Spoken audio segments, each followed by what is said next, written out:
এটা দেখেন আমাকে এই কুলের ভিতর দিয়ে আমরা গেতেছি এই গায়ে সবাই আপনারা দেখবেন বলে আমি আশা রাখছি। এই কুলের ভিতর দিয়ে আমরা ট্রেনে গেতেছি।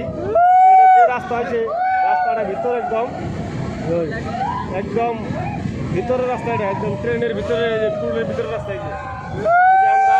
কুলের ভিতরে রাস্তা আছে, এই যে কুলের ভিতরে রাস্তা আছে।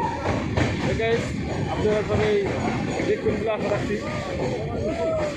বাইরে এলাম, কুলের ভিতর থেকে বাইরে এলাম।